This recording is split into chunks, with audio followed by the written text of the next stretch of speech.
Assalamualaikum warahmatullahi wabarakatuh. Puji syukur kita kepada Tuhan Yang Maha Esa. Semoga kita selalu dalam keadaan sehat walafiat. Oke, nama saya Edward Syarifki dari Prodi Bachelor Information Technology atau BCIT Universitas Amikom Yogyakarta tahun 2020. Pada kesempatan kali ini saya akan menyampaikan presentasi ekonomi kreatif tugas 2, yaitu dengan judul game yang digemari oleh anak muda di era 4.0 ini. 4.0. Kenapa saya ambil judulnya ini? Karena diri saya, menurut saya sendiri, sangat mustahil bagi kita sebagai anak muda kalau ada yang tidak senang dalam bidang game. Dan mungkin kebanyakan anak muda emang suka bermain game. Oke, langsung masuk ke topik. Topik yang akan saya bahasnya adalah jenis game yang disukai oleh anak muda. Dan di sini sudah ada referensi yang saya dapatkan walaupun hanya satu, karena di referensi ini juga membahas tentang jenis game yang sangat disukai oleh anak muda. Oke, pada urgensinya adalah jenis game yang diminati oleh player sehingga merasa senang ketika bermain dan merasa enjoy dengan game itu. Maksudnya di sini game yang dimainkan oleh player itu sangat digemari dan player atau mungkin anak-anak di zaman era 4.0 ini sangat gemar sekali ketika bermain game yang dia dimainkan itu, sehingga membuat dirinya tuh tidak merasa jenuh dan merasa betah sekali jika bermain game itu. Dari survei yang saya dapat, game itu dimainkan dengan alasan yang pertama adalah menantang. Maksudnya menantang di sini adalah ketika sebuah boss itu berada di level tertinggi dan kita berada di level terendah, maka ketika kita menghadapi pertarungan dengan bos itu sendiri, banyak menyebabkan seperti darah yang berkurang banyak dan juga perlindungan yang kurang mempan. Kemudian yang kedua, sesuai dengan style atau menyesuaikan mood seseorang. Maksudnya di sini adalah style dari game itu sendiri sangat sesuai dengan rasa mood yang dimiliki oleh anak muda yang memainkan game itu. Mungkin bisa jadi stylenya itu membuat dia terpukau, stylenya itu sesuai dengan kesenangannya sendiri. Kemudian yang ketiga adalah dapat mengajarkan player tentang strategi, penggunaan equipment, dan sebab akibat atas keputusan yang diambil. Nah, maksudnya di sini adalah ketika player mengatur strategi suatu tim, kemudian dalam tim tersebut karakter-karakter ini diberikan equipment yang sudah dia tentukan, sehingga dengan apa yang sudah dia tentukan sebelumnya dapat menerima sebab akibat apakah yang akan terjadi ke depannya. Kemudian yang keempat yaitu menjadi wadah untuk mengekspresikan diri. Maksudnya di sini adalah jika kita adalah seorang pro player atau mungkin bisa dibilang player yang mahir dalam menggunakan karakter ini, kita dapat mengekspresikan diri kita, dapat menunjukkan ke orang-orang bahwa kita adalah player yang mahir dalam menggunakan karakter ini. Kemudian yang kelima adalah sebagai sarana refreshing. Bagi saya sih alasan ini emang klasik, tapi alasan ini adalah suatu alasan yang kita jadikan sebagai patokan dalam kehidupan sehari-hari anak muda. Seperti setelah kita bertugas, setelah kita berada di luar kota, mungkin game merupakan salah satu sarana refreshing yang membuat kita agar tidak kepikiran dengan sesuatu. Dari hasil survei yang sudah saya dapatkan di sini, game dengan urutan pertama itu berada di game FPS. Karena game FPS sendiri ini adalah tipe game yang playernya terdapat 10 orang juga, 10 orang. Kemudian rata-rata game FPS juga bertemakan tembak-tembakan. Kemudian urutan kedua ada MOBA, yaitu game yang bisa dibilang ini adalah player versus player juga sama halnya dengan FPS. Namun kalau MOBA ini dia bisa 8 player dan bisa juga 5 player. Seperti kalau di HP itu hanya 5 player. Kemudian di sini ada RPG, yaitu RPG ini adalah game role player. Jadi bisa berganti karakter dalam satu tim. Kemudian cara bermainnya sama halnya dengan game RPG lainnya, seperti contohnya Zelda dan juga Genshin Impact. Namun solusi apa yang saya dapatkan? Solusi dalam membuat dan menentukan jenis game yang dari saya dapatkan di sini adalah membuat sebuah game yang menyesuaikan dengan mood atau style seseorang. Kemudian, membuat game yang dapat mengasah pemikiran seseorang. Yang ketiga, grafik merupakan unsur terpenting dalam pembuatan game. Jadi, grafik untuk di era ini adalah banyak yang sekarang tuh grafik HD dan juga penggambaran karakter dalam gamenya adalah 3D. Yang keempat adalah membuat game yang pengaturan mainnya dengan kenaikan level atau tingkat kesulitan sehingga terasa nuansa yang menantang.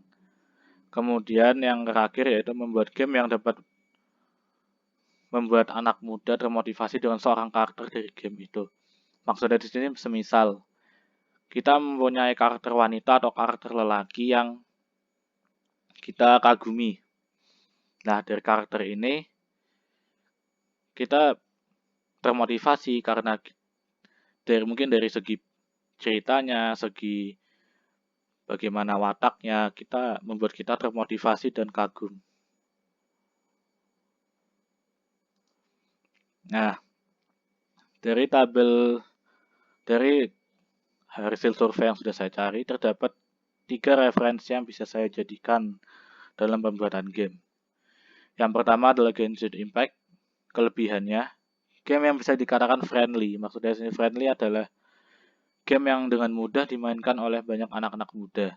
Karena sangat mudah dan asyik dimainkan oleh banyak remaja. Juga game ini berjenis RPG, yaitu bisa diganti-ganti karakternya dalam satu tim atau party. Kemudian ada kekurangannya, yaitu permainan yang dinamakan gacha atau mendapatkan karakter secara acak yang membuat player merasa tidak senang karena tidak mendapatkan karakter yang diinginkannya. Semisal kita ingin karakter A, tapi kita malah dapat karakter C. Ya, bisa dibilang sekarang bahasanya itu kita menggacha namun dapatnya yang tidak bagus.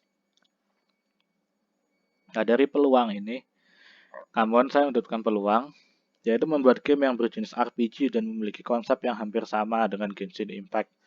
Ditambah dengan pengenalan budaya di dalamnya, seperti mengenalkan tempat bersejarah dan berbagi budaya Indonesia lainnya.